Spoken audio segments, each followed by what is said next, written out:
নমস্কার। যারা ফ্লাইটে জার্নি করেন বা জার্নি করবেন বলে ভাবছেন, কিন্তু দেখা যাচ্ছে ফ্লাইটের টিকিট আপনি যদি খুব ঘন, ঘন সার্চ করেন তাহলে একটা জিনিস খেয়াল করে দেখবেন, আজকে হয়তো দিল্লি থেকে মুম্বাই ফ্লাইটের ভাড়া হচ্ছে ৳৪,০০০। আগামীকাল আপনি হয়তো সার্চ করে দেখলেন সেটা হয়ে গেছে ৳৪,২০০। আবার ২-১ দিন পর মানে আপনার জার্নি ডেট যত এগিয়ে আসবে, তত দেখবেন ভাড়া ইনক্রিজ হতে, হতে যাচ্ছে। কিন্তু এই ixigo অ্যাপে এছাড়া আরো অন্যান্য কিছু অ্যাপে কিন্তু এই সিস্টেমটা চালু হয়েছে। যেখানে বলা হচ্ছে লক ফেয়ার, মানে আপনি এখন যে টিকিটের ভাড়াটি দেখছেন সেটা কিন্তু আপনি লক করে রাখতে পারবেন। আপনাদের বোঝানোর সুবিধার জন্য আমি এখানে একটি ট্রাভেল রুট ধরে নিচ্ছি, নিউ দিল্লি থেকে মুম্বাই।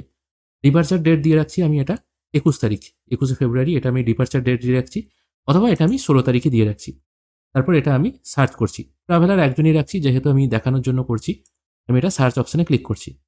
সার্চ অপশনে ক্লিক করার সঙ্গে, সঙ্গে এখানে দেখুন বিভিন্ন রকম ফ্লাইটের কিন্তু ডিটেইলস চলে আসছে। ইন্ডিগো, তারপর ম্যাক্সিমামই ইন্ডিগোরই আছে, এয়ার ইন্ডিয়া বিভিন্ন রকম ফ্লাইট আছে। এবার এখানে দেখুন একটা অপশন আসছে লক প্রাইস অ্যাট 399, আর অন্যদিকে এখানে ভাড়া দেখাচ্ছে ৳৫,৭৪৪। নরমালি আপনি বুক করতে পারেন। এবার আপনি যদি মনে করেন আপনার জার্নি ডেট আরো ২-১ দিন আগু পিছু হতে পারে, বা আপনি হয়তো ভেবে রাখছেন যে কিরকম ভাড়া আছে সেই অনুযায়ী যাব। কিন্তু আপনি চাইছেন এই ভাড়াতেই আপনি যেতে। নরমালি কি দেখা যায়, আপনি হয়তো ১৬ই ফেব্রুয়ারি জার্নি করবেন। আজকের ডেট হচ্ছে ৯/২/২০২৬। আজকে হয়তো ভাড়া দেখছেন ৳৫,৭৪৪। আপনি যদি এটা কালকে সার্চ করেন হয়তো দেখবেন ৫,৭৪৪ আর নেই, হয়ে গেছে এটা হয়তো ৬,০০০। মানে আপনার জার্নি ডেট যত এগিয়ে আসবে তত কিন্তু ভাড়াও বাড়বে। মানে প্লেনের সিট যত কমে আসে তত কিন্তু ভাড়া বাড়ে। এবার আপনি যদি মনে করেন আপনি এই ৳৫,৭৪৪ আপনি যেতে চান, তাহলে এখানে লক প্রাইস এই অপশনে ক্লিক করে আপনি এই ভাড়াটা লক করে রাখতে পারেন। যখনই এই লক প্রাইস এই অপশনে ক্লিক করবেন, এখানে দেখুন একটা অপশন চলে আসছে।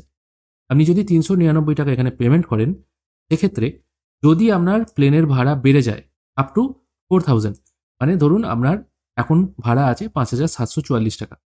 যদি আপনার ফ্লাইটের ভাড়া আরও ৳৪,০০০ বেড়ে যায়, সেক্ষেত্রে ixigo কিন্তু আপনার সেই ভাড়াটা অ্যাডজাস্ট করে দেবে। দেখা গেল আপনি আজকে দেখছেন ৳৫,৭৪৪ ভাড়া, আগামীকাল হয়তো ভাড়া হয়ে গেছে ৳৬,৭৪৪, বা ৳৭,৪৪৪, বা ৳৮,০০০ এরকম একটা ভাড়া হয়ে গেছে।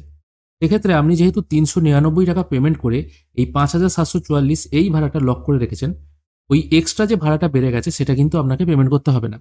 আপনি আজকে যে টাকাটা দেখছেন ওই টাকাটাই আপনাকে পেমেন্ট করতে হবে। এবং তার থেকেও বড় কথা, এই সুবিধাটা পার ট্রাভেলারের ওপর দেবে। দেখা গেল আপনারা হয়তো ৩ জন যাবেন, ৩ জনের ৳৫,৭৪৪ করে ইন্টু ৩ এরকম ভাড়া আপনার হয়তো লাগছে। এবার আপনি প্রাইস লক করে রাখলেন। দেখা গেল দুদিন পর হয়তো ৫,৭৪৪টা বেড়ে হয়তো ৳৮,০০০ হয়ে গেছে। অনেক টাকা বেশি বেড়ে গেছে। সেক্ষেত্রে ওই যে বেশি অ্যামাউন্টটা বেড়ে গেল ওটা কিন্তু আপনাকে পেমেন্ট করতে হবে না। আপনি এই পুরনো যে ভাড়াটা দেখছেন এটাই পেমেন্ট করবেন। সেই জন্য আপনাকে ৳৩৯৯ পেমেন্ট করে রাখতে হবে ixigoকে। এবার যদি উল্টো হয়, যদি দেখা যায় যে ভাড়া কমে গেছে, ৳৫,৭৪৪ ভাড়া হয়ে গেছে হয়তো ৳৩,০০০ ভাড়া।